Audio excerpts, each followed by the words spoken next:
लोग गए थे बीजेपी के प्रदर्शन में, 8 लोग मारे गए, समाज की 4 टिकटें कटी, बाहर की सीट को हम लोगों ने लात मार दिया। जब ब्राह्मण समाज का अस्तित्व खतरे में था, एक एमएलए एमएलसी बनने के लिए क्या क्या पाप पुण्य नहीं करते। एक ही परिवार के 3 सैनिकों को मार दिया गया दिन दहाड़े, इज्जत प्रतिष्ठा लहूलुहान हो रही थी, तब भी हम मंत्रिमंडल को लात मार के खड़े हुए। मैं जेल में था, सबसे पहले चेतन आनंद पहुंचे, लवली आनंद मंत्री बनती, मैं राज्यसभा जाता, सारे लोग एनडीए के मौजूद हैं, आप पूछ सकते हैं। ठाकुर का कुआं आया तो हम लोग खड़े हुए।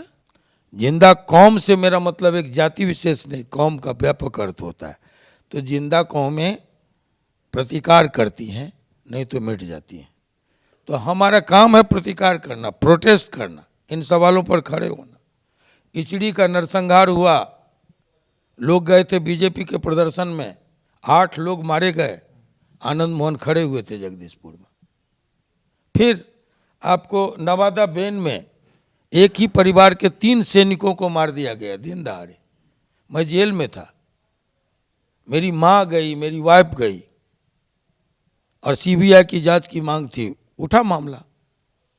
तो हमारा काम है खड़ा होना।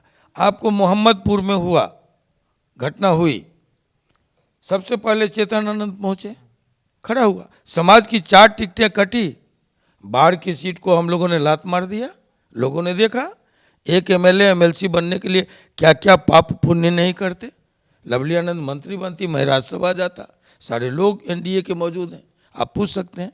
बाहर की जीती हुई सीट को ठुकरा दिया हम लोग। आज ठाकुर का कुआं आया तो हम लोग खड़े हुए, समर्थन आनंद खड़ा हुआ, हम लोग खड़े हुए। तो ये अब इसका टेस्ट हम लोग को नहीं देना है, और हमको परीक्षा देने के लिए ये काम नहीं करते। सिर्फ राजपूत समाज के लिए नहीं, जब ब्राह्मण समाज का अस्तित्व खतरे में था, खेत खलिहान इज्जत प्रतिष्ठा लहूलुहान हो रही थी, तब भी हम मंत्रिमंडल को लात मार के खड़े हुए थे। और जो सियाराम यादव को कांग्रेस की सरकार में दिन दहाड़े गोली मारी गई थी, तब भी इतिहास गवाह है, उनके परिवार के लोग हैं, अभी उप प्रमुख है बहू, तब भी मैं खड़ा हुआ था।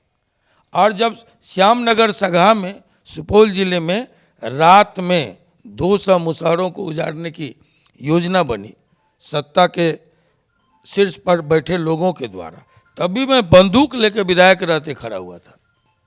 जब झजड़ी में, खोकसी में, जो मैं नाम गिना रहा हूँ, आप वहाँ जाइए पूछिए, अभी भी लोहना के लोग हैं, मुसलमान लोग, अल्पसंख्यकों पर अत्याचार हुए, तब भी मैं खड़ा हुआ।